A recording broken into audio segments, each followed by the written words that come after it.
Happy Tuesday, October 6, 2020. Donald Trump is home from the hospital. Glorious day for America. We have the VP debates tomorrow. Oh, that's going to be I can't excellent. wait. That is going to be, I will keep in touch with you during that. That's going to be interesting.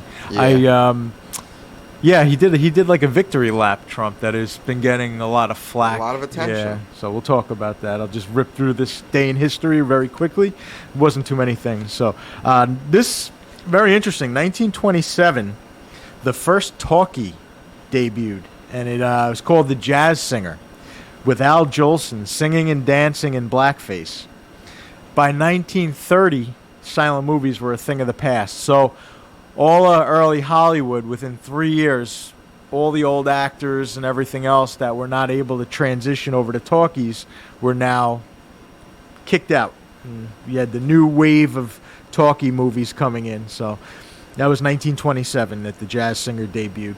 1973, Israel taken by surprise when Egypt, Syria, Iraq, and Jordan attack on the Jewish holy day of Yom Kippur, beginning the Yom Kippur War.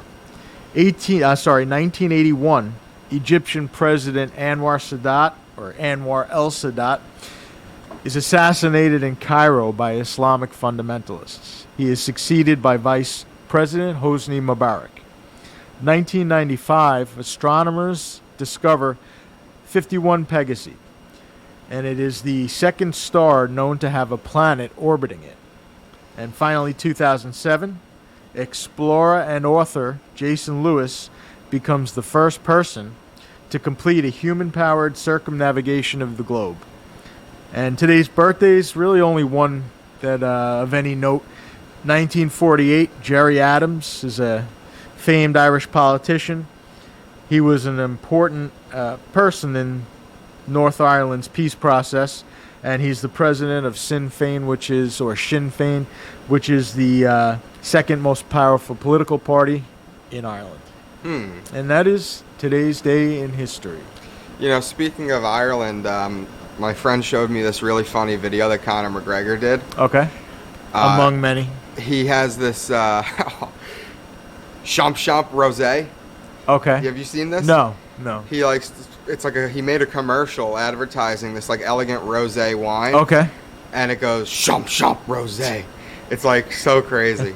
And then at the end, like it's like the Champ Rosé paid for by Conor McGregor. Yeah. And he goes, surprise, and he's got his what is his whiskey called? What is what? His whiskey. Wow. I know. Anyway. He's like, surprise, motherfucker. It's so funny. You guys, if anyone has not seen Champ Rosé from Conor McGregor, you gotta watch it. So he's got wine now, wine line? No, it was a joke. It was just an advertisement for his whiskey. Oh. But he went through the trouble to make this Yeah. But the Champ part sounds like a ghetto rap song. Champ. It's so funny. He's a character. He's a master of the hyping up his fights, that's for sure. He's a genius. Yeah. Yep. That Khabib stuff was real serious when that was happening in New York. Well, I guess to be expected in New York, but it's like when you're in the Barclays Center and stuff like that, you would think it wouldn't happen. Oh, the brawl that broke out after. That's dangerous stuff. Yeah. It'd be pretty wild if you're sitting near it and it broke out. I mean, that's UFC fighters, deadly, lethal human weapons. At that point, though, that whether they're lethal fighters or not, man, somebody's got a blade on them or something, and you're exposing yourself to getting hurt. Let me tell you, I think Conor McGregor's lucky Khabib didn't come out of that bus. Yeah. That would have been a different kind of fight. Khabib is no joke. Not at all. He's a serious dude. Master wrestler. He really wrestled bears. Yeah. I mean, as a child. He did. He's that whole area of the world is just a very tough. The people are raised differently over there. First of all, the altitude is high, so their breath, they're lungs, they're Sherpas. Very strong people, and even the president of that area, that guy is big into fighting and. Oh yeah, I'm sure he's got some kind of gulag in his basement. Hate very to say it. very, people grow up very hard in that part of the world. But they're, I watch travelers that go over there and they do video of it. People are very welcoming, and they're generally nice people, like you find in all parts of the world. Absolutely. You just don't get a picture of it. You get one picture from the media of like this fundamental area and it's, dangerous, but then you go over there and you're sitting down eating dinner in a guy's living room, and they're just generally very nice people. But he was raised in a way where his father, from the time he was born, was making training him. Yeah. So he took Conor to school in that one, and I think he would do it again. I don't think the alternative. I don't think another match would make it any different. I've never seen in my life, like in any sport, I guess, except for that basketball fight, maybe. Oh, where they went up into the crowd? Go into the crowd and start brawling like that? Well, you know what sport that happened a lot in, believe it or not, was hockey. Right. When the guys in the penalty box, guys like to dump beer over the top and stuff. And there was in fact, the guy used to coach the Islanders for a while, and he was the general manager. His name is Mike Milbury. When he was on the Boston Bruins, I believe he was a defenseman for the Bruins. He went up into the stands and went out. It's happened, but not a lot. But the one from the UFC fight was notable. Yeah, that was an extreme. That was dangerous. Yeah. That's people sitting at cocktail tables. Yeah, that was dangerous. But it's happened. But they try to obviously not do that. But that was. The police were in. I mean, that was real serious. Yeah, that was a pretty wild scene. Well, the lead up to it was great. I mean, even the lead up to the McGregor Cerrone fight. No, the Diaz? boxer. Who's the Floyd Mayweather. Yeah, that lead up to that fight was I was great. Gonna say, I give him credit for doing that. Conor? Yeah. I mean, Floyd Mayweather's got the hands. Yeah. But so does Conor. What's amazing is it really shows that these boxers, they're serious. You're not going. I mean, if Floyd got into an octagon, he would get killed. Yeah. There's no question about that. But as far as the hands go, yep. Boxers they are so. That's all they do. That's all they train for. So you're not gonna beat them. But I give him credit. He made it a game. He hit him with fight. a few. Back of the head and stuff. Yeah. But the Tyson Jones fight's gonna be coming up soon. I can't wait. Is it gonna be on a Saturday? I'm not sure what day of the week it is. I gotta look into that. Yeah. If anyone knows out there, drop a comment. If that's gonna fall on a Saturday. It's gonna be a great fight. Well, and the thing is, Tyson's not taking on some guy that's not game. He's taking on a guy who was pound for pound at one point the best fighter in the world. Roy Jones is no joke. So I think it's going to be a good fight. Yeah. And Tyson's training hard for it. When he came back and he got out of jail, they were lining up guys that were just, really, they were just taking guys off the street corner. This guy, Peter McNeely, he fought, was an absolute joke. The guy was just running around the ring, running for his life, basically, and Tyson destroyed him. But it was just to try to get Tyson acclimated back into boxing. But this fight, this is a good fight. Yeah. This is going to be a good fight. And he says he's open to doing more if it's for charity and stuff. Yeah, I tell you, it's tough though, boy. Later life, like heavyweight professionals. Well, what's interesting is he was so against that. Like he was so, his mind frame was in such a different area. He found marijuana.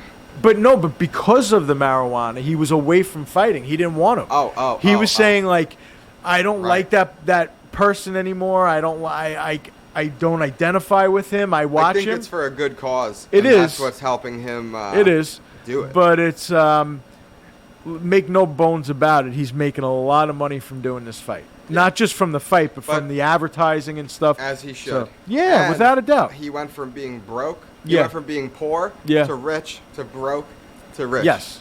It's amazing. Well, once you're that famous, you're never going to... which is... Macaulay Culkin was pretty famous.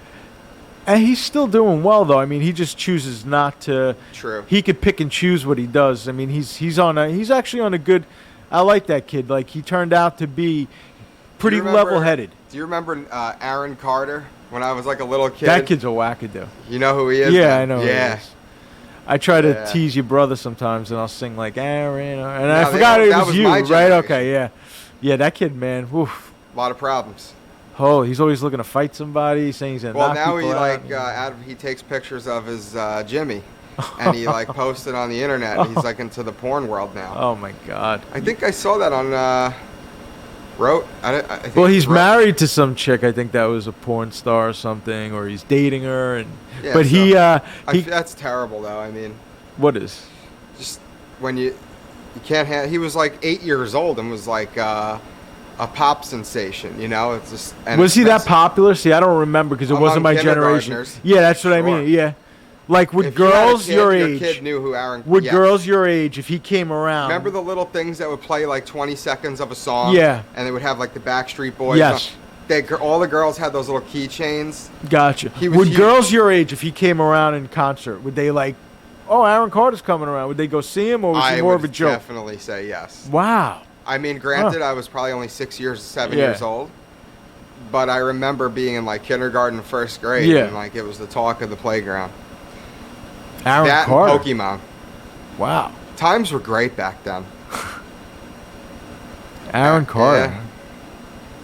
But it came as fast as it went. Yeah, well, because his brother was. Now he's saying his brother did something to him, or Oh, I don't know. no. I don't know. There's always like he's got all these. A lot of stories. He's a. I don't know. I just don't like his whole attitude when he comes. I'm like, what happened to this guy? He comes on like he's. I'm He's, gonna like, knock hard. somebody. Yeah, Yeah, yeah. He's like a He buck was 30. literally like this little guy. He's like a buck 30 when he Yeah, comes yeah. on. I'm gonna knock this guy out. So whatever. But that's yeah. I gotta yeah. tell you, Tommy Lee and Machine Gun Kelly, by the way, just seem to like annoy me. I can't help it. Since the I- movie. Yeah.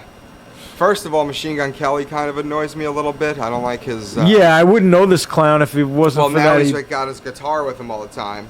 Oh, like he's like made the transition. Into so he's like not a rock and rapper heavy. anymore. He's a rocker. Is that what But he's? his music is very like synthesized still. Okay. So it's like Yeah. a question if that guitar thing is real. Gotcha. Okay, so he's making since. And Tommy Lee's always with him.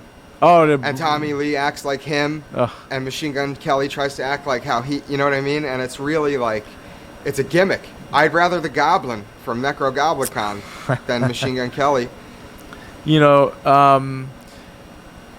What It- happened to Tommy? He was always like that, I guess. He was always like. Well, you know what it is too. When Motley Crue got big, like he was only 19, 20 years old when they first hit. And they got big. So he Yeah. was. He was partying He from was in then his on. early 20s. He was a wild man. Wild guy. But what's interesting, really, for that era is like that was the last real era of like decadent Heavy rock. groupie behind the scene rock party, because even when grunge came out, it was still It was a very private backstage heroin session. yeah, and it was much more people were much more invasive. The press was much more invasive at that point. The 80s was like the last of They like had some the privacy. hedonistic so what he experienced in the 10 years of Motley Crue in the 80s is enough for like 5 lifetimes as far as partying. And so I think he just is, He's just so corny now. yeah. I mean, don't to know see a what guy it that is. age, like, I don't know. Yeah. acting like, He's like courtside with Machine Yeah, Gun Kelly, yeah. like doing that kind Uh, of thing. It's just yeah.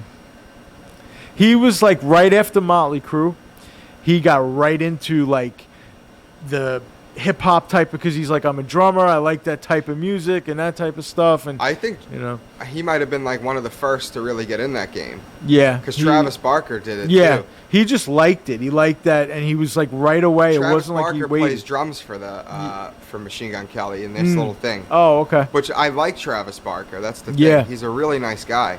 Yeah, he's a good drummer. He's the best. He's the best, most talented musician of Blink-182. Yeah. Without question. Yep.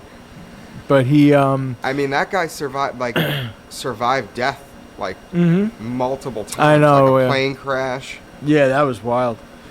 But- and like everyone else died. Well, not that guy. DJ AM yeah. died. His best friend. He didn't die. Yeah, he did. Are you sure about that? Yeah, I bet could have my sworn left that he nut did. on it. Okay. Wow. I could have sworn he survived that. Damn. But Tommy Lee was he was a good drummer. You know, he really was. He was a good drummer. He had good chops. Adam Goldstein, his name was. Barker and the late Adam Goldstein. Performed wow. under the name DJAM. Wow. Were the only survivors wearing when a Learjet taking them to home. But they just said the late. Didn't they just say the late? Wait a second. Barker and the late Adam Goldstein, who performed under the name DJ Maybe he died later of a drug were overdose. The only survivors when a Learjet taking them home to California crashed on takeoff in Columbia, South Carolina. In September 2008, the two pilots, Barker's security guard and Barker's assistant, were all killed in the crash. All right, so that guy survived, but everyone else died. Yeah, I think he died after some overdose. Yeah. Yeah, I don't want to say for sure if that's what it was, but it was.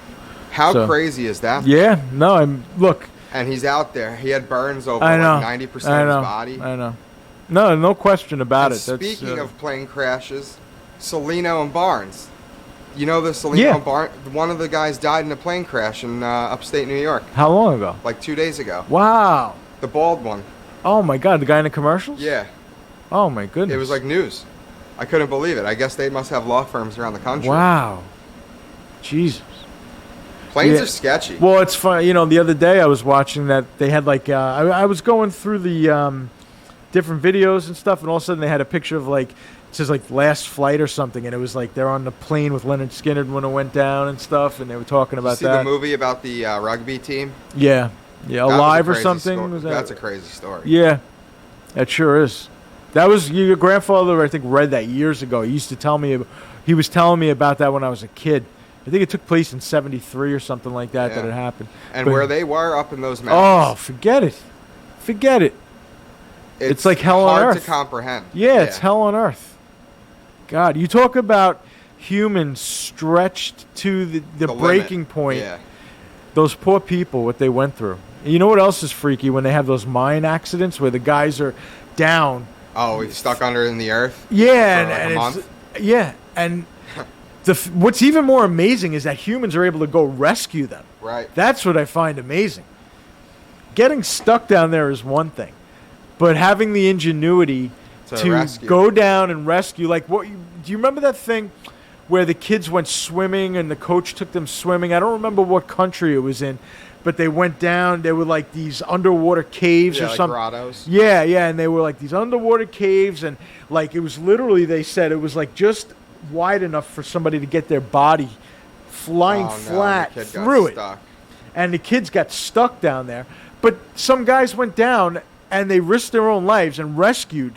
I mean, you talk about heroes. What about 127 Hours? That story. With what James was that? Franco. Oh, I don't know. Oh, the guy that cut his own. Yeah, that cut his arm off with like a multi-tool. Yeah.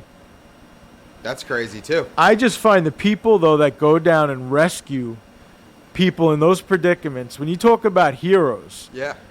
Because that one always stuck with me. The one where it was because I don't like tight spaces. I'm very claustrophobic. Yeah. And. Me too. I know I could picture in my head what that looks like. Just being able to squeeze your body laying flat underwater through this these underwater caves, and then they got into a dry cavern and they got stuck. They just weren't able to get back. And it literally took hours to get down to that spot underwater. And these two divers, they went down under, and I think that they failed in the first attempt, but they made another attempt. That's why you always got to carry a stick of butter. These guys talk about heroes, though, man. That's crazy. Yeah, because you're really risking your life. I mean, one little slip up and then you're a goner. So I really salute those people for doing that. But you know, these cases that you see, as far as when the guy, humans just stretch to the limit. I had no idea that in that plane crash that you're talking about that there was only 2 survivors or. Whatever, however many. It's amazing. Carving off a little human jerky. Yeah. Well, you talk about a detour from Tommy Lee and the other guy. I like it that way. Yeah, so do I. Too long. I just think he's. But as far as getting back to them, I mean, I didn't even know that they were an item. I had no idea. Who? Oh, Tommy Lee. Yeah. Can't stand it. Yeah. I actually like unfollowed them all on social media Yeah. because it's just too like revolting. Yeah, it's for me. corny. Yep. It's like he's like a dubstep guy now. Oh, And Machine Gun Kelly's like a a rocker. Sid Vicious type of character. Oh. You know. They can never. Those days, they can They're never. gone. They're gone. They're gone They're because gone. They commercialize. yes, and now it's like you can't do anything. Like there's nothing that's when you look at those old like even the Sex Pistols when Steve Jones the guitarist calls the interviewer a filthy C word or something or a dirty C word. Well, that word is thrown around a lot more loosely in England than it's it is in very America. common. Yeah, but when they say that and Johnny Rotten says fucking something like that was more shocking back then. Now, what are you going to shock people with? It's like everything's been done already. So anything that comes out that's quote unquote like punk, it's an act. Barf in your it's all, mouth. yeah, it's you know, there's never going to be like a Ramones or like a Sex Pistols or you know. That's what made them so cutting edge. amazing. That Yep. there was like they were that. Well, I think that was part of Nirvana. The lore of Nirvana was they were considered like a link to the punk past. You Right. know, grunge was like a lot more raw than the '80s. It was like you had the late '70s with the punk, and then the '80s was almost like the pendulum swung the other way. If you listen to the Ramones like end of the century album Mm-hmm. to their next one, I think it's Pleasant Dreams. Mhm. Or well, either way, from end of the century to their next Right. album, you hear the drums go from being drums to being like in Yeah. psychotherapy. Yeah, like yeah. you can hear it. It's like synthesized. Well, sound that was drums. it. That was the '80s. But it was like flip of a switch. That's One what album happened. to the next. When you listen to '80s stuff, you know right away because it's just it's funny because everything is a reaction to the other. Really, what punk was a reaction to was the overblown bands like Zeppelin and the Stones with the 10-minute guitar solos or 20-minute guitar solos and Right. these huge stadium tours and the excess, Zeppelin on their own plane and stuff. So punk was a reaction to that. And I would have much rather had my own plane.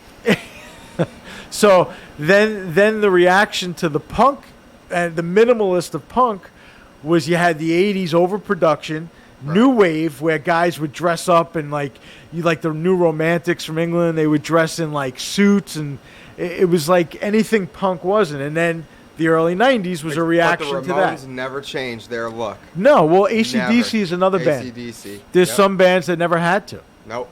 The Stones really never did. Their music, they had a hit disco song, and they dabbled, but like as far as like Jagger and Richards, That's what you get. That's what you get. Paul McCartney never.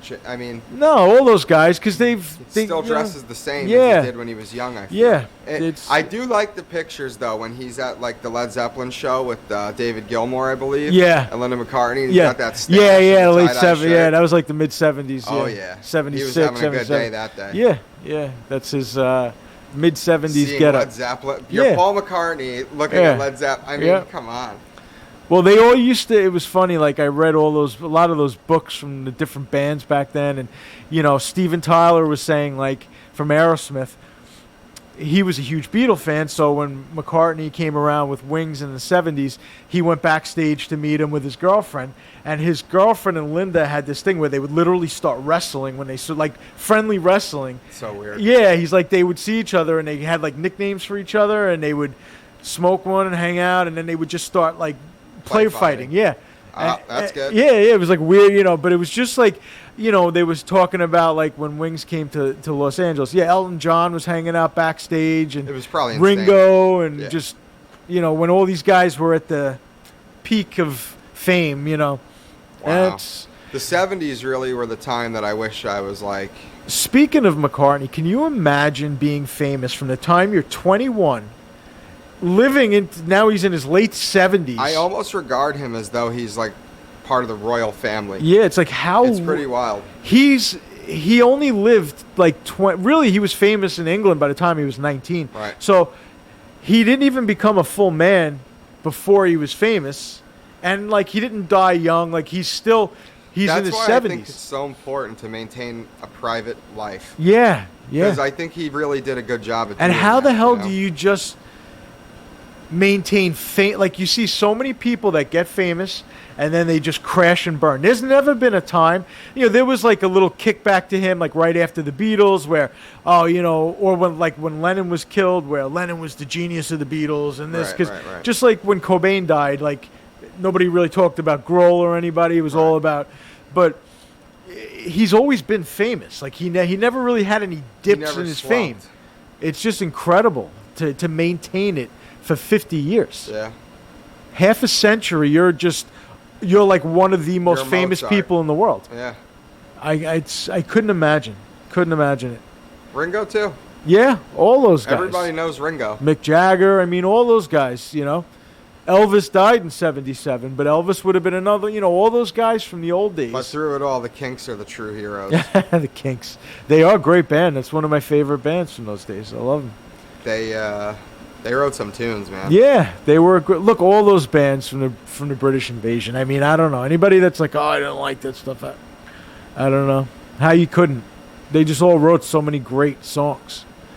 The Kinks were an interesting band to me because you had the garage aspect of them where they were like a real garage sounding band, but then they were also very English sounding. Yeah. Like they were more English sounding than a lot of their contemporaries. For sure. So that's an interesting juxtaposition of styles. It's pretty cool. And they were kind of like they had a punk era too. If you look at them in the late 70s, Ray Davies, they put out some videos where he was like when a little bit punky. Yeah, spiky, and So he looks like Dracula. Yeah. Very interesting band. Dave Davies, the guitar player, he plays on Long Island a lot. Yeah, I know. I like cool. Dave Davies a lot. He's a good guitar player. He had a stroke a few years ago, and I think he's bounced back pretty well. But he was really cool though back in the day, and he was young too. He was a teenager when they were famous. They also had phenomenal harmonies. Yes. They both constantly sang together. Yes. And Dave took the high, and Ray took the low. Very great. Look, there's a reason those bands have lasted. The Kinks, obviously, you play. The Kinks are more like the alternative band of that era. Yeah, they were they were cool. Awesome. Very cool band. And they were the first like punk band, maybe. That's what a lot of people credit them as being. Yeah. The Who also. I've heard a lot of people credit the Who with that, which I don't. I was surprised to hear, but.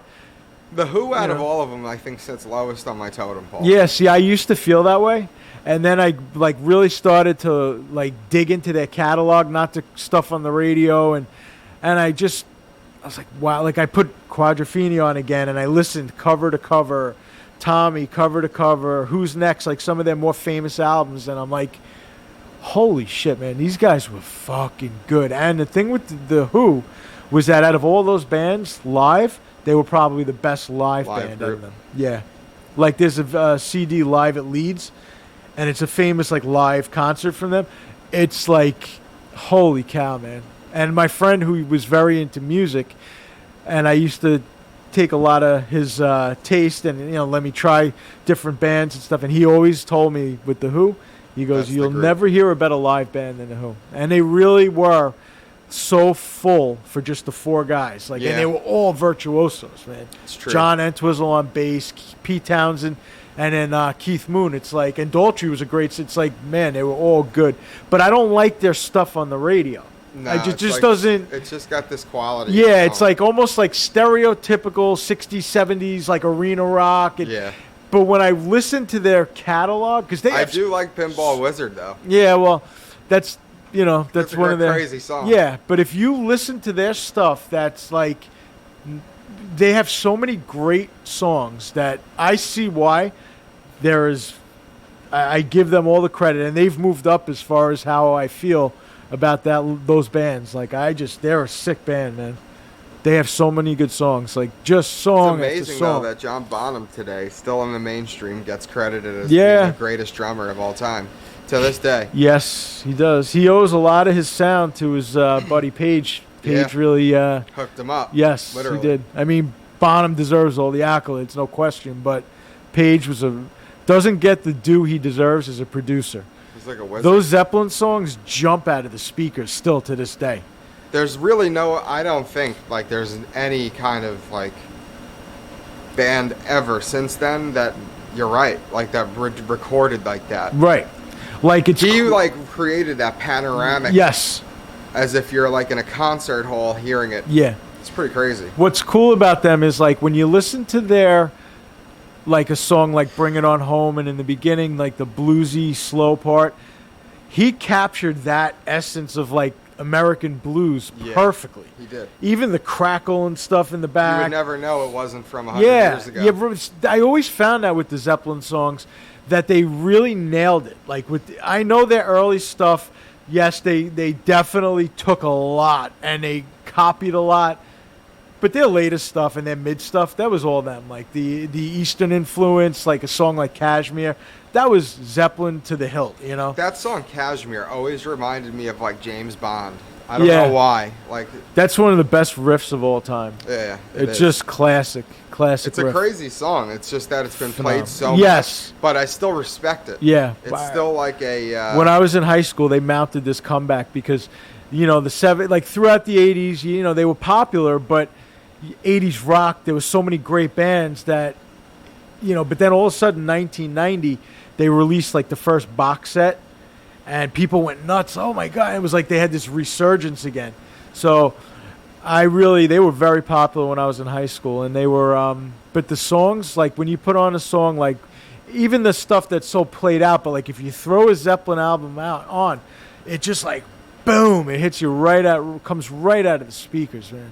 Immigrant Song, like you just put that on and it's like I like as like that song's about to start, there's that fuzz that the Immigrant Song picks up. It's cool. crazy. But that's what I mean. His production, everybody talks about him as a guitarist, but he produced those albums. I mean, what a genius he was in the studio. He was a whiz. And then to have John Paul Jones there also, it's like, man. I was watching John Paul Jones play Going to California just alone on a mandolin. Yeah. It's crazy. Awesome. Well, it was cool. Like in the mid-'70s, they used to do like an acoustic set where John Paul Jones would come out and he had like a 3-headed guitar with like, so Page would play his parts, but then all the other crap was John Paul Jones. Yeah. The dude was like, and then when they was just a musician. Yeah, when they had like a song like No Quarter where it was all the keyboard stuff and the atmospherics in the song, that was all John Paul Jones. I mean, he was legit. They were both big-time studio musicians before Zeppelin and before the Yardbirds. That's what they did. Yeah, like a lot of the Donovan songs, you know, Page is the guitarist on there, and John Paul Jones played bass on some, and, you know, they were very sought after. John Paul Jones. I like him. Yeah. He's an amazing bass player. Oh, he's great. I mean, there's just not, there's never, what's that band that copies them today? Greta Van Fleet. Yeah, like, it's almost like you're forced to like them because there's just... It sounds like Led Zeppelin. Yeah, and it's like there's not a lot of... I know there's bands, if you seek them out and stuff, you could find some good stuff, but like... To me, the Sheepdogs really don't sound like anybody. No, when you played it for me, I liked this stuff. I thought they had a good sound. They're sick. Who did I listen to the other day? You know who I actually liked that you're going to think I'm crazy for? Bam Margera used to pump this band up all the time. Him? Oh, you like him? I actually I don't know why I put them on. I think it was by mistake. I was like, wow, these guys are actually pretty good. Yeah, it was like they're like Norwegian or whatever. Yeah, but they're cool. Sang in English. Yeah. But yeah, they're cool. Yeah, like they had a cool sound, and I was you ever like, listen to CKY? That's Bam Margera's brother's band. Oh, is it? No, they have that song, 96 Quite Bitter Beans. I see the sign CKY, and I never knew what that was. It means Camp Kill Yourself. God. But it was weird. I put one song on by accident, and I didn't know it was them. And I'm like, oh, I've never heard this song. Who is that? I looked. So I They're like gothic. Yeah, gothic, but like with like a Sabbath sound. So I put another song on, and I was like, wow, that's good. So like literally, I listened to 3. I don't hate them. I was just shocked how I actually, because you know how I am with new music. The Sheepdogs have been like the only band, and that other band that you like, the Black Keys. You should give the Nude Party a shot. Yeah, there's some bands that you've played for me though that I like, but usually I'm like, ugh. But the Sheepdogs, you got to remember, come from like Saskatoon. Yeah. in Canada. Yep. So they're really from like that prairie Sure. land, you know. Yep. But I have to say, him, I was like, wow, pretty impressed. It's not bad. Yeah, they're cool. But yeah. I just don't think like these old bands though, just because even groups today, they don't put out albums like the output from those bands in the 60s and the early 70s. Yeah, I agree. It was like the year after year. regularity isn't Yeah. the same.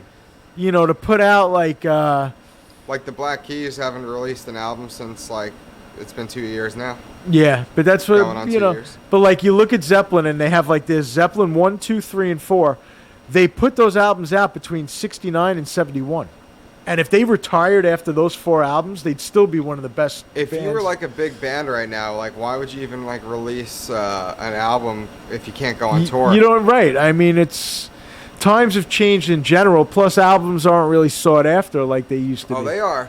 You just haven't gotten into the world of streaming yet. Well, that's what I mean. But do you stream singles or do you stream albums? I can stream whatever I want, Yeah. but I can get the album just as Yeah. easily as an individual song. I just used to love the experience.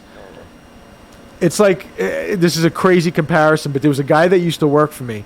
When I asked him, like, you know, how, like, he would talk about drugs and stuff, and he'd be like, I like the whole experience of the rush of going to get the drug, then doing the drug, and the whole camaraderie with the other. Yeah, I get what you're saying, and you're gonna say that's like with records. Yeah, like I used to love. You could still do that too. Yeah, you Get a can. record player. It's easy. Yeah, but We I use mean, it at, but I'm just saying, out of those places, I don't.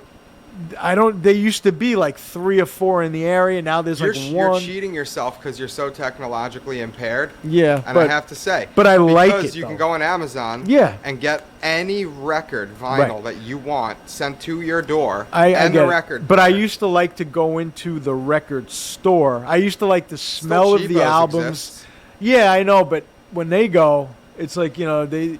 I used to like to go to the different record stores and compare, like the bootlegs and stuff. It was just I enjoyed the experience. Yeah, it's I not. get you. It's not the. Just like that Ramones CD that I found. Yeah. With the songs on it that Right. you can't even find on YouTube. There was a place in Ronkonkoma crazy. that got busted because they used to have the best bootleg section on the island. I remember that place. And it By got Checkers. Yeah, and it got busted years before you were even old enough. But back in like the 80s and the early 90s, That was serious, huh? yeah, like my friend, that guy Doug that I know, that's like his was wall to wall music in his apartment.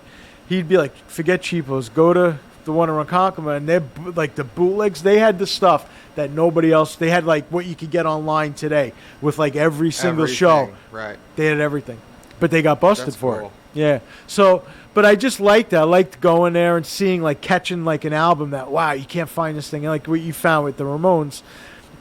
But you Yeah, know, there are still times songs change. on that It is what it is, little you know. CD that can't find anywhere. Yeah. Which is pretty Right. amazing. But my point was, like, as far as the albums and stuff, like the output of these bands Yeah. was just year after year after year after year. Even like U2, for instance, from 80 to 83, they had 3 albums out already. Now it's like, then in the 90s, it was like every 2 or 3 years. Like it's gradually the years of, you know, it used to be every year you're putting an album out and you're touring behind that album. Right. I mean, grueling schedules. I mean, the bands that I like today, Yeah. they were doing that up until March. Oh, okay. So that's good. That's good to know because, I mean, like, I saw the Sheepdogs at the Brooklyn Bowl Yeah. in Brooklyn. right. Which, have you ever been to that venue? No. It's sick because it's a bowling alley. So they're putting out albums yearly. They're touring year, like, I mean, they put out, since they've been out, like 8 albums. yeah, so that's good. That's a 9 great albums. catalog. But it's so hard to find. They like used to be every band would have like these just massive catalogs. The Black Keys have Yeah. a lot Well, of those are the albums. ones I would think would, like the Black Keys, like bands like that. I would The expect. Foo Fighters, but, yeah. like, but even them, they it's don't really every class- few years yeah. of, you know. I agree. I mean, think of the Beatles. Between 64 and 70, you get every big Beatle album except for like Please Please Me. You know, it's Yeah, it's true. it's crazy. I the think output. I agree with you, though, that, like, the vast majority of the groups today, they don't. You know who does? The hip hop it's community. not the- They yeah. drop an album every freaking day. Yeah. I yeah. hate to say it. That's why it. A reigns lot of supreme. filler, though. Like when you're talking about like the Stones dropping like Exile on Main Street and Right, it's a different Sticky quality Fingers, of, it's like yeah. you're talking about masterpieces every year. It's crazy. The output is just, but that's all. the world has changed. You know, there's a lot more demands on these people as far as public appearances and online work and this and that. Back then, it was like you go into the studio, you record an album, you're out on tour. You come home from the tour, you get a week or two, you boom, right back into the studio. That's, you know, Zeppelin recorded Zeppelin 2 on the road. They were touring for Zeppelin 1, and then Page just recorded the whatever the sound checks and stuff, and came up with some riffs, and that's how Zeppelin 2 came. And that's like a great album. Yeah, that's arguably one of my favorites. To me, that's the most riff heavy, like the best riff album of all time.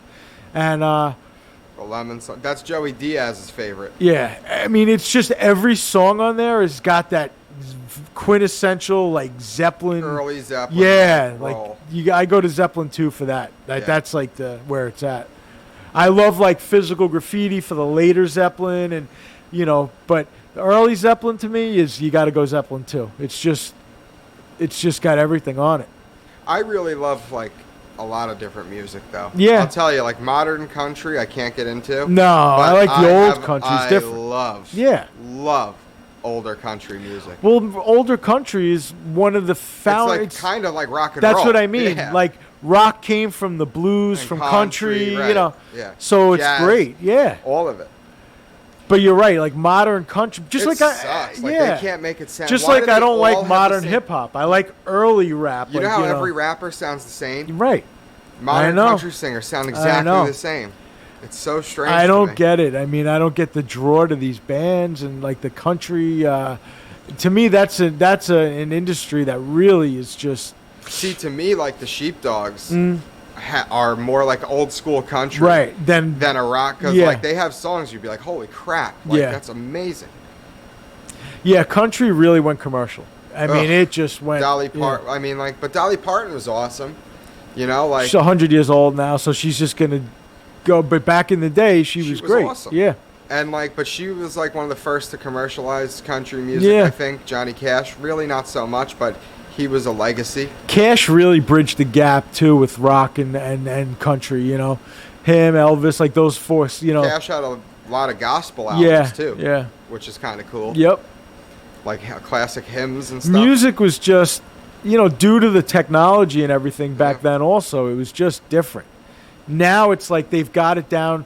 You know, I was watching how they pop music nowadays. It's down to algorithms where they're literally taking sound bites that you're like addicted to hearing. Yeah, like there's a certain amount of certain notes that you need to have within the first 10 seconds of the song, because those songs on the charts usually chart higher. Like they do that in sports now. It's like music is now down to algorithms. It's not even about writing. They have a formula, and that's all they do is they just stick to the formula, vary it a little bit, but that's why the music sounds very similar. I was blown away when I watched Cash sitting in the bush eating cake with his bare hands No. and it's all over his face. No. It's classic picture. Like it is a classic picture, but they turn it into a meme, and it says, "You may be high, but you'll never be as high as Johnny Cash sitting in the bush eating birthday cake with his hands." Yeah. He was crazy back in the day. Yeah. Like they were taking all kinds of crazy drugs that don't even exist anymore. Yeah. Johnny Cash was, he was a great rough childhood. And he's very popular in England and Ireland. Like he's had a big legend. following. Like he's like a global. He's like like I said, on that U2 album, he sings the last song on the album. They actually gave him a song and he sang on their album. Yeah, it was like, and that was back when they were a favor to them. Yeah. That was back when they were at the height of their popularity too. It wasn't just like the old U2, you know. I love some Uncle Brian had a great CD back in the day of Johnny Cash's greatest hits. Yeah. And then I ended up buying it for myself at Cheapo's like a year or two later. Yeah. And there's this song on there that I always loved called "You're in the Jail."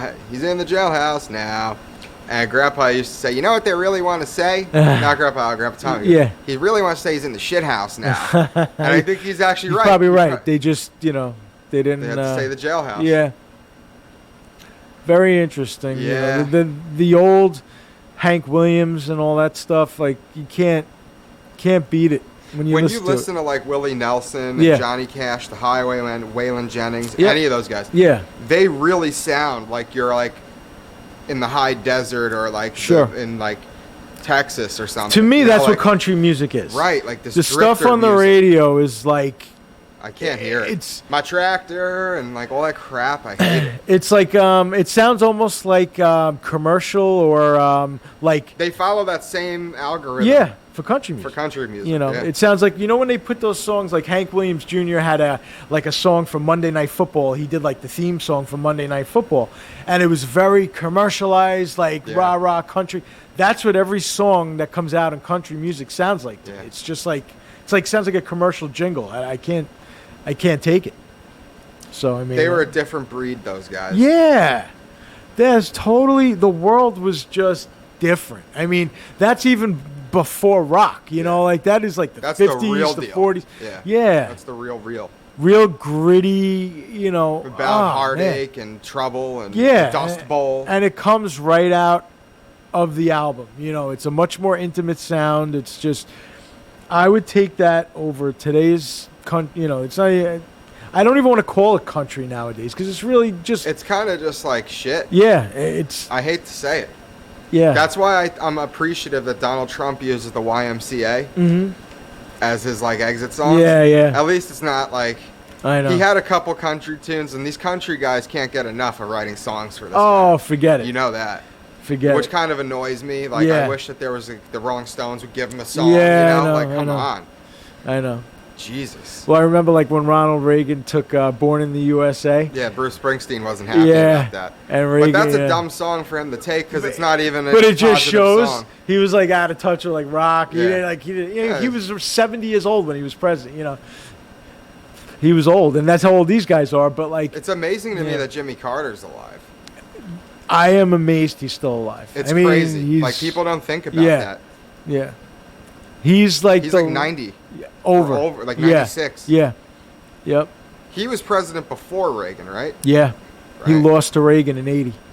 That is crazy. I love going back. I watched all the Carter Reagan debates, and Reagan beat Walter Mondale in the '84 election, and he had a female who was the first female running for office, like president or vice president, was Geraldine Ferraro, and that was Walter Mondale's running mate.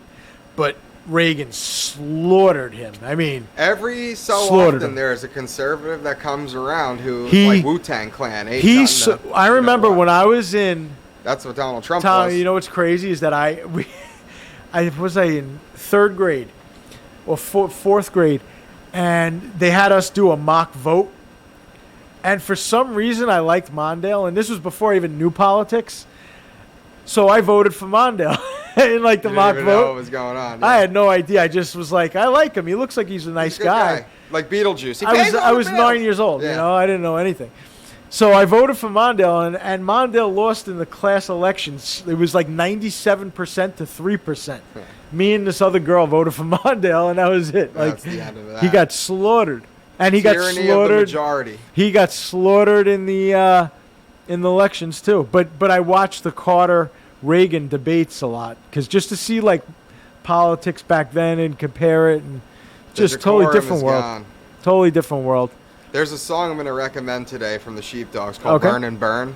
Learn and burn. Learn and Burn. Okay. You should check that one out. All right. It's it's the song, like the title of the album, as well as like one of Got the it. songs on there.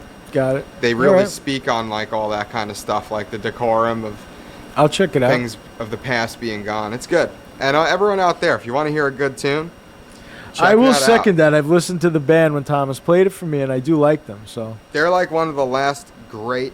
I gotta say, there's my friend Travis is huge with this band, The Nude Party. the Nude Party. The Nude Party. Okay. But they are awesome. The Nude Party. Yeah. Okay. What kind of music is it? It's like very like Rolling Stones. Oh, nice. Yeah. I'll check them out too. The Nude Party. Are they around now? Like yeah. they're currently? We're trying to get them to come because Travis is friends with them. Oh, cool. Where are they and from? I don't know. Are they famous around the country? No, they're Oh, like local yes, bands. they're like indie. You know what I mean? But Like they're nothing- known outside of New York, or Yeah. Okay, got it.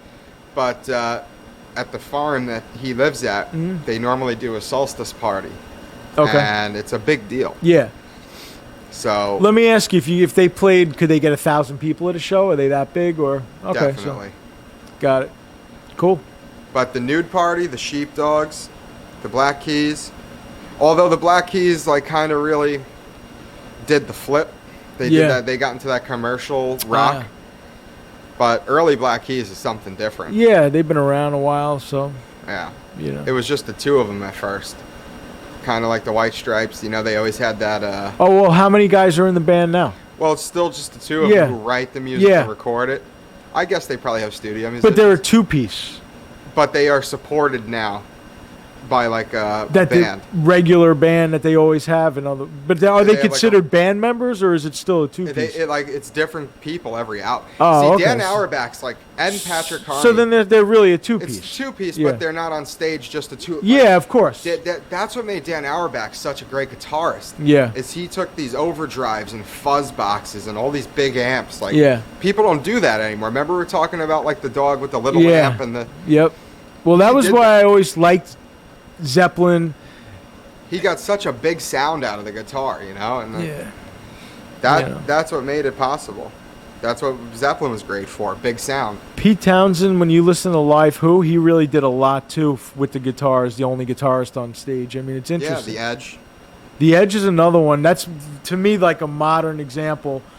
He's my favorite of those. He was a talented guitarist. He has a great guitar. He doesn't get a lot of credit. It's just a different style. He's very low key. Yeah, he's not a solo like ripping Eddie Van Halen He's like a bass type player. Yeah, he's more about atmospherics and like and I like that. I like he's using the guitar as like a different type of instrument, and it's interesting. Which is mind blowing. Yeah. But when he you also listen, knows how to rock. When you listen to like Sunday Bloody Sunday or the early U2 stuff, I mean, he was playing. I Will Follow is one of my favorite all-time riffs. I knew this girl who she's now like a famous beatboxer. Okay. But she was one of the most talented musicians you could ever meet. How famous is she? She's on Instagram. You can find her. Kayla Mulady. Okay. Mulady. But anyway, we were at this party one time, and we walk up, and she's got her guitar. Yeah.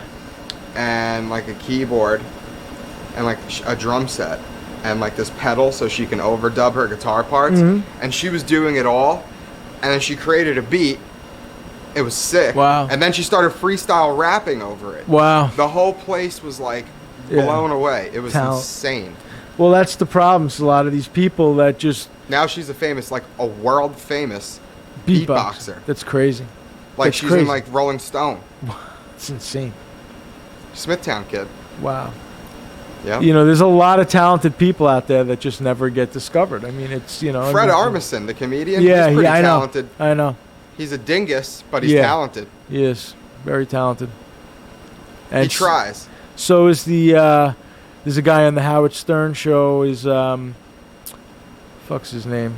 Richard Christie. He was a drummer in like one of those in the 80s. Yeah. So I mean, but he was rated like best metal drummer one year in like those big magazines. There's just a lot of guys out there though that just never catch a break or it's a lot of who and it's also not like it's a long way to the top if you want to rock and roll. It's true. Yeah, it's a hard life. It is. Like that's the thing. That's cool. That's what made the Sheepdogs work. Yeah. And they nonstop toured for 10 years. I love that about the old bands that they just played and played and played until they got famous. Yeah. Yep. It works. I think, Zeppelin kind of lucked out a little bit because like Page already had a name. So everybody's like, "What are you doing after the Yardbirds?" And he told his manager, "I want to form a new band, like a new Yardbirds." So, but like a band like the Rolling Stones or the Beatles or the Who, they just played and played and played. I'm gonna watch documentaries about Led Zeppelin today. Yeah, I'm in the mood. I love seeing pictures of like John Bonham with his gut and his like lager beer. Yeah. And his, to me, the epitome of a true rock star, like in those days, was Jimmy Page. Like, oh yeah. Coming off the Zeppelin plane and stuff. He had his own plane, He's my favorite all-time guitarist. I would live in a castle. Yeah.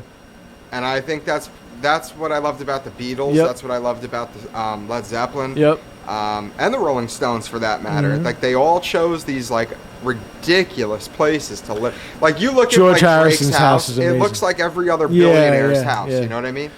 But, like, check out Friar Park, which is George Harrison's, like... I've seen it. Oh, my God. I've seen it. I mean, you talk. Imagine how much Yeah. how much money do you get? Yeah. I wonder what they were worth back then. I wonder if they were close to like the 100 million mark. I don't. I think in relative terms, like I think it was more later in life. They had so much money. That They were as time millionaires. progressed, that They their were money millionaires. just- Yeah, they were millionaires, but it took a little while because in the beginning contracts were shitty. But as time went on, you just couldn't deny that they were so great. That they were. But I wonder what a day 70s in the life are of really Paul started. McCartney is like today. he's got Can a you young imagine? kid. He's got a child, right? Yeah. Like a young kid. Yeah, yeah. So I don't know. Guess he wakes up and feeds his kid. Yeah, You know, probably makes him soy bacon. to be famous that long, it's probably just like he just knows how to roll. He knows how to do it. I wonder if he like enjoys little English delights like to this day, like the perfect English cup of tea. or, Yeah, I'm sure those guys scones are and all- stuff. yeah. You think he's into that? Yeah, those guys are all like Into their heritage. He's still like his favorite food is a piece of cheese on bread. So he's not a vegan. He is a vegetarian. So he's he not a eats vegan. cheese and Yes, he eats honey, butter. Yes, butter? yes. All right, I can mess with that. Yep. His favorite could food. deal with that. They said like his favorite food is cheese on bread. It's like his favorite food. Yeah, That's what I was eating yesterday too. loves it. Before shows, that's what he has. Like he just loves it. Cheese is a real special food. Yeah, yeah. I Yeah, he's got not a this vegan. Beautiful. We're going to go on a tangent on food now, but I got Mm-hmm. this. You ever hear of Camembert cheese? Heard of it? It's like brie, but it's like Yeah, just a I've little heard of better. it. Mhm. Oh man, Yeah. that's good. French, stuff. right? Yeah. It's Let me tell you something. Anything that's good is from France. Yeah. I like. I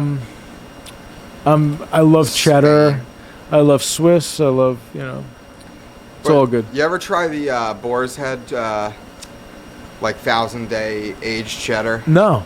It's Boar's really- Head makes it. They used to have a And it's- better brand. I think it was I love Boar's Head though, so I mean, for me, I would. Kerrygold. Uh-huh. If you could find the Kerrygold brand of cheddar cheese, Uh huh. do yourself I a love- favor. I It'll love blow cheddar. your mind. I love like It's good a cheese. box of like Triscuits with like Cracker Barrel or something. I'm good, man. One time, Grandma was like, "Go to the store and see if they have Lindbergh cheese." Lindbergher. Yeah. Remember that one? Yep. So I'm like, okay. I come back with it. I open it up. I have my Italian Yeah. bread. I'm thinking it's gonna be a real. Yeah. It smells like a dead raccoon. Yeah, I know. Like with maggots I know. inside. Yep. Lindbergher. Gross. I can't believe they sell that. Who Yeah. the hell would eat that? That's not an acquired taste. That tastes like rancid. Munster's good. Munster's good. Grandma Munster's used to like another that on one of those toast. Real. It's like light Deli tasting. cheese. Yeah, yeah. Grandma, my mother used to like always have that on toast. I'm not a big deli cheese guy. Mm. Unless it's like, yeah, on toast. That's Well, like I said, I love Swiss and I love cheddar. Those are like my. I'm not familiar yellow with cheddar a lot or of- white cheddar. I like yellow, Really? but I know people say white is the just used to it. I know. Got to do something about that. Yeah. for you. Just what I grew up. You ever have manchego? No, That's a Good. Spanish cheese. It's awesome. I like. It's my job, Like I know yeah. all these cheeses. I have to. What's because the Jack Monterey Jack? That's good. Yeah. Pepper jack. Yeah. I like. Yeah, that's Like on so a Philly good. cheesesteak, you use pepper jack. Provolone, I love provolone with French salami. onion soup. Whoa, that's what I thought it was. So, what you're Provolone? supposed to do is Huh. it's really supposed to be Gruyere and like Okay. Comté cheese. Yeah. Comté, however you say. Nothing beats that, man. French onion soup with the bread in it, with cheese on top, is delicious. So the process, a lot of people don't know how to make French onion soup, and it's Mm. the easiest thing. So good. It's you take your onions. Everyone's got onions. You fry them. Mm. You take a little sherry or brandy, deglaze, Yeah. a little flour, beef stock, bring it up, let it reduce a little bit. You got yourself French onion soup. It's a hangover food. That in was on France. Glenn Danzig's rider. He had to have a Wendy's chicken sandwich and French onion soup, or he wouldn't play. You got to have a nice like crostini inside of it. Yeah. Piece of bread. Oh, it's so good. But what a lot of restaurants do is they take Swiss and provolone and combine them, Oh, and that gives you like the Gruyere effect. Huh. But really, it's supposed to be like Gruyere. wow. But it works, and it's delicious. Oh, Put it in the oven till it's bubbling. A lot of places don't make it right anymore. No. Like that's what I get when I go out to like wherever I'm at Yeah. over here. And you get it, and you just taste like that. You know, like the bouillon cubes. Yes. It's like they just like boil that. It's just sickening. It's not real. Yeah. It's like an assembly line. Just That's why people churning pay out. to be country club members. Because Yeah. 9 out of 10 Get times good you're food. getting good food. Right. Well, really, food is the essence of like a good wedding, Right. a good party. If the food sucks, the wedding sucks. You're- If the everyone's food's pissed great, off. it's a great wedding. Right. You know, music too, but food. It's all Yeah. important. Yeah, but food is like. I remember my wedding. The food was was good. phenomenal, and that's what I always. Anybody that went, they always said, "Man, the food was so good there." You know. And that it makes a difference. Everyone's Yeah. happy. Yep. You got to eat up during cocktail hour. 9 out of 10 times, that's when the That's best the food's best going food. around. 100%. 100%.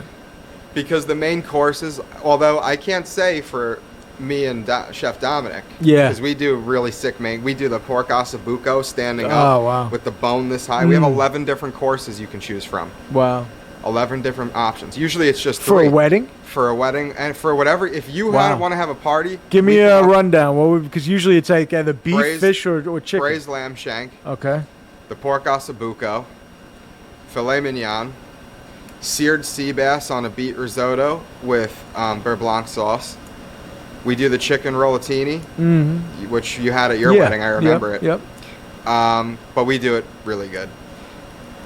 We do homemade baked matagots. Mm. So the bosses don't care if you order like No, the you Scotto get to, Brothers. no, you have to choose. Yeah, but I'm saying they'll let you prepare that many main. It's like Well, that's like part of what makes it so great. that's what. Yeah. Okay. So the And it also- I give them credit for that, for having the Yeah. business acumen to say because a And lot of also times the thing is, like, rather if you only offer 3 choices, Right. then how much beef do you have to buy? How much fish do you have to buy? True. You know what I'm saying? So offering Somebody's things like taking baked pasta, matagot, it's so much cheaper. and we make it. Makes sense. It's crepe. Do people actually order that? All the time. Yeah. Oh. We do it good. Wow. We don't. I'm telling you, when I'm cooking, The lamb is a nice option. it's a shank. Yeah. And we braise it. A lot of people marinated in yeah. whiskey and wine, Yeah. herbs. Wow. We cook, and we offer 11 different options for a main course for a catered event. Where are you Wow. going to get that? And the pork ossobuco is like this big, Yeah. like the size of like a softball, Uh huh. and the bone comes up, and then you get the marrow, Wow. and then you can take that out and put it on your bread. It's the real deal. Man. Oh, and we do braised short rib. That's pretty amazing to have that many choices for a main course at a wedding. Any wedding I've ever been to, it's usually 3. We offer 4 chicken at most. fingers and French fries for the kids, of course. Wow. That's nice. That's a nice, that's a full And our choice. salad courses were like the best in the biz because we were like revamping their menu. They had an old menu Yeah. from 25, 30 years ago. Yeah, I remember the old menu. I used to, when I was a kid, like I said, I was at the Yeah. original one. Yeah. And they had this roast beef with these little round potatoes and 3 or 4 carrots. And it was the worst main course that I ever had. Like, it Well, scarred me. It They was were so bad. doing 3-point plates, which means your mashed potatoes are here, your meat's there, and your vegetables Yeah, are there. you guys build. We make it tall and elegant, and we Yeah. use garnish and things like that. Yep. And no plate It's a leaves lot the of- kitchen lot without of being choice. wiped. Like we have 3 waiters standing around this dolly Yeah. with the. Cleaner. It's That's insane. cool. That's cool. It's That's why it's a successful place. Yeah. There's you and we get don't what you pay screw for. around. No, you get what you pay for. My favorite thing is what is called a tilt skillet. Mhm. And what that is, it's like this big metal bathtub, kind of, that has a button that you can make it raise so you can dump your sauce. Yeah. But it's like you can just make vats of anything you Wow. want to make. If Wow. Like that's the secret right there. You need a few of those. Like Michael was telling me when he went on the USS that Teddy Roosevelt Yeah. in the kitchen, that was like the main tool Wow. because they're cooking. Massive. And it's basically a frying pan or a sauce pot, whatever you want it to be. Wow. And it has a dial on it. Yeah, that it's a heats up. valuable. It's a valuable Lord. tool. Wow. The kitchen world is amazing for people who don't know what it's like. A Yeah. lot of people don't. I just am shocked that they offer that many main courses for And a our wedding. cocktail hours are insane. Like, we do a Mediterranean station. We Mm-hmm. have like planchas, like these metal plates that are out there cooking the food while it's Wow. out there. Kebabs, this, that, the other, homemade hummus, Wow. anything, Israeli salad. That's great. That's I've done affluent weddings too, like Yeah. in Woodbury, mm-hmm. where like these Persian Jewish people are having Yep. these. You know, they rent like centerpieces for each table It's that are like 10 grand yeah, for the night yeah. per piece. It's incredible. They do it up. It's ridiculous. They go all out. and it's 4 hours. Yeah, they go all out. They don't have they have very little discretion with the money. It's just beep, beep, beep, beep, you know. Yep. That's what it's about. When they party hard. And they really do. They spare That's no a fact. expense. Yeah. Like the minute like you'd have all these box trucks in the back of Kosher? the truck. Does it have to be kosher? At Woodbury it was. Yeah, Woodbury, it was Woodbury Mm. Jewish Center. Now, what does that require? There's a rabbi in the kitchen Okay. who Does he get in your way? there was one guy who did. He was like 600 pounds, and he was actually Roman Catholic who converted to Judaism. And like all he would do is wash strawberries, but he was like really big. Watch So- strawberries? Wash. Wash, okay. So he would be like leaning into. You ever seen like what a kitchen sink? Like a looks big like? Italian guy.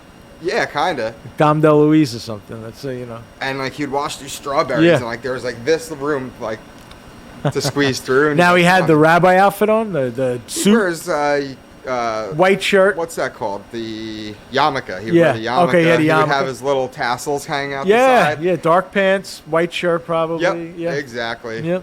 And he would sit in the office. He really didn't do anything. Yeah. And he'd probably make What a like gig. 2 G's a week. What a gig. While we're all working on. Hey, I gotta find out. I'm going to become a rabbi. Yeah. Yeah. Got any rabbinical schools You can go around? to kosher kitchens, just Yeah, sit there. Yeah. You could wonder if like, you know, like what are those like Catherine Gibbs They business ensure that for like certain rabbi school. ingredients don't touch others. Yeah, okay, There's that's what- different rooms. Yeah. For example, like it's kind of weird, Mhm. but like dairy products and like any kind of shellfish, even though Yeah. it shouldn't be there, it will be kept in like a storage closet near a bathroom, for example. Wow. Like they make these like weird statements. Huh.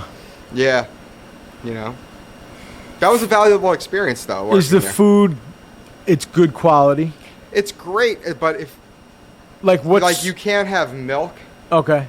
Like, because you're not supposed to eat milk products while eating meat. Okay. So no so in other cheese. words, you could drink your coffee if you're having like a crumpet, Right. but because it's a grand event with So steak and there's no fish and cheeseburgers because you have cheese and meat. no cheeseburger. Correct, Got it. correct. Unless it's not a kosher party. Right, I understand. But, But a kosher, party, there's none of that. you're not having like burgers and pizza on the same menu because you have dairy No. and you have. Okay, I got it. Same thing with shellfish. Same thing with milk. It's always a non-dairy creamer. Yeah, Okay. it's strange. They wash their Same food though. comes from kosher sources.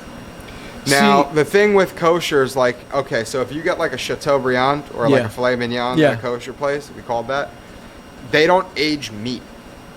They don't believe that it's good to age meat. Okay. And that's part of what makes beef so tender. Sure. So when you get a Jewish kosher filet mignon, it's Tough. tough. See.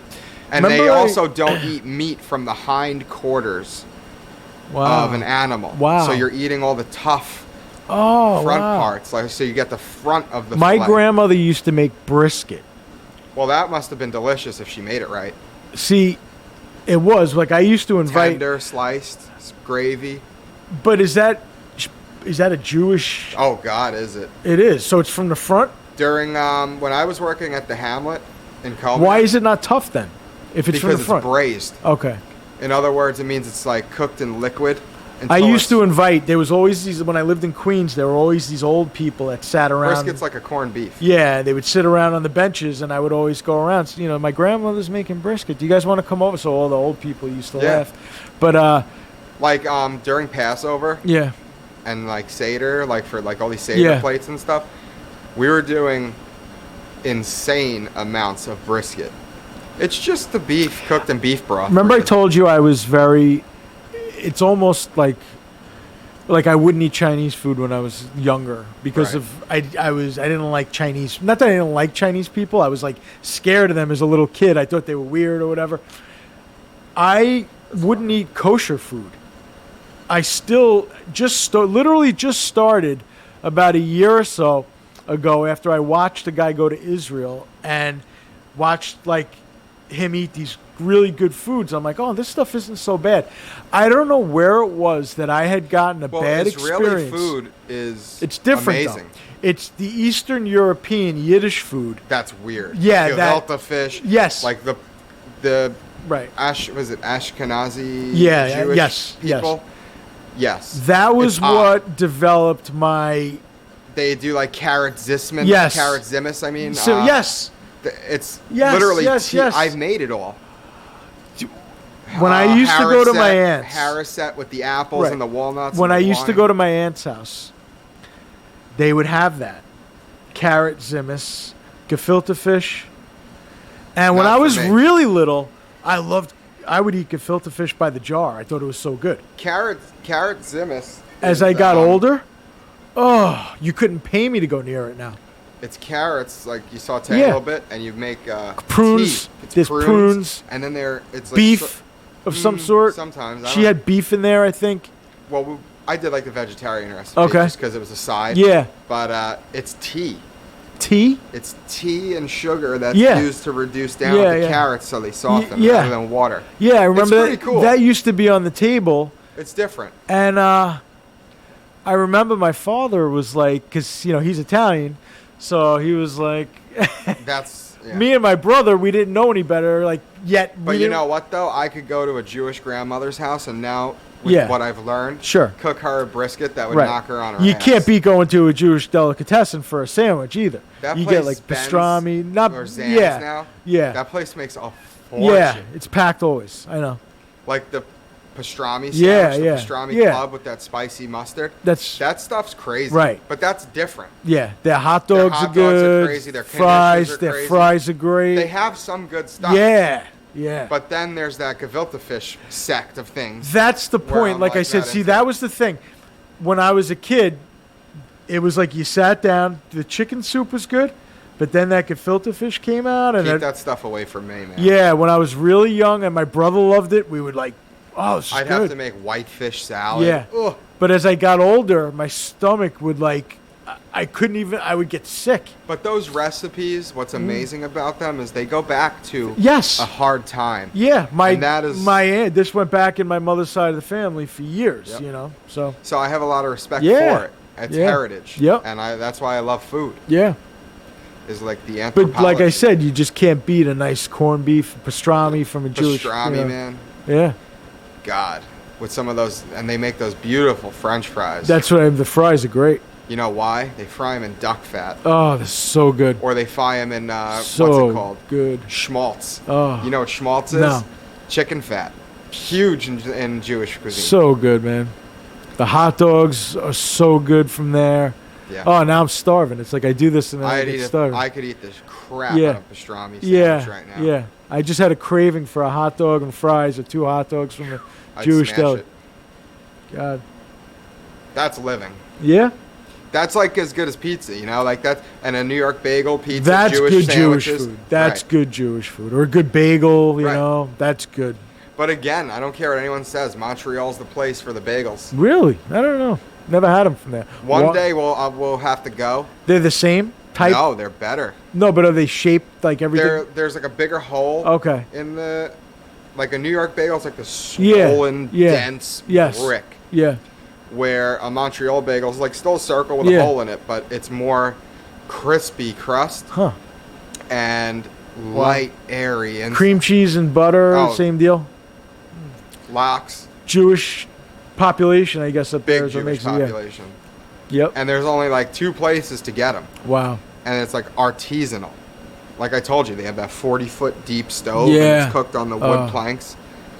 It's a different ball game. Yeah, I can eat like 6 or 7 bagels. We did. When we get the dozen, I'll eat. Like And they don't half. make like special cream cheese. Like Yeah. they sell Philly cream cheese. You Oh, know what I mean? okay. In like this Yeah. little fridge. Yeah, I love the scallion cream cheese you get up here and stuff. Yeah, they could do that. Yeah. That's one thing that we have. Yeah. That they don't. Yeah, or the bacon and like whatever bacon and olive you could get like weird. Man, when I was at combos. Engineers Country Club, we had the specialty smoked salmon guy. Yeah, His name was Delicious. Sir John. Uh huh. English guy. Delicious, He was right? knighted, and he had like a Wow. hand like Chubb's Oh. from, you know what I'm saying? Yeah, But he sold the most amazing smoked salmon. Those, that's delicious. I love smoked salmon. It's great. Wow. Hmm. I mean, that is like Put that with cream cheese on a or like bacon with cream cheese and bacon and tomato. cream cheese is phenomenal. That's one of my favorite Yep. when I'm drinking. That's what I miss about that area. The hot bagels. That's what I used to That's get. generations of people used to go there. That's Sad. They Yep. still exist though. It's Yeah. just like it's not near anymore. That was like a legit like old school bagel store though. That was like yeah. the real deal. Yep. I'm glad that I got to experience it. 'Cause Yeah. the kids will never know. It was huge when I was in high Yeah, school. kids Before, will I never mean, know, man. there were people that were like 15 years older than me that would say, "You went to Hot Pot?" They had so Did much they- of an outcry. Yeah, I know. It was insane. I know. Like there could have been protests because of that. That place was around since the 70s. Also, I mean, it's old. It was gross. It was Yeah. like it was Yeah. kind of like gritty and like Ciro's yeah. is too. Ciro's is like what it was like walking into a pizza place in 1981. Yeah. When you walked into Ciro's, they had Still the the old same arcade games. They had there would always be two art. You'd have like Asteroids and Pac-Man. You ever go there You and know. see the dude with the long blonde hair who's like bald on the top and like he just looks No, like this like weird dude? No, He like hangs out in Ciro's all the time and talks to the guy. They must yeah. do like a little gambling or Oh, something. You know okay. what I mean? But whatever. They always Man. had those hard plastic bench seats, Oh god. tile floors. They want orange, you in and out. Orange or yellow tables, and that was what an old pizza place was like. They had the big like the grape drink or the fruit punch and like those machines Yep. up top. That's Remember, and they also have like those barrels of Miller High Life. yeah. That are like ingrained Yeah, into the yeah. wall. That. But that's like I said, walking into a pizzeria in like early '80s or late '70s. That's what you would see. Exactly. What I like about them too is they make their slices huge. That's, they do 6 yes, slices yes, in a pie. Yes. Yep. Yep. It's all in that guy Sal's. I think his name is with Yeah. the mustache. Yeah. His fingertips, Yep. man. He really But yeah, the slices when they're enormous. They are. It's great. nothing like a fresh pie from a good spot. Nah. Nope. That's my numero uno. Me too. I could roll it up like a burrito and eat it. Me too. The whole thing. Yeah. Yeah. Yep. Well, So, I guess we really like food here. yeah. So we're going to leave it there. We'll come back tomorrow. Maybe we'll talk a little bit about Trump and his message Yeah. tomorrow. Yeah. I like talking about food. Honestly, me too. It makes me happy. Yeah. So take Everybody care. See have a everybody great tomorrow. Tuesday. Bye. Listen to the Nude Party, the Sheepdogs, Black Keys. Have a great day.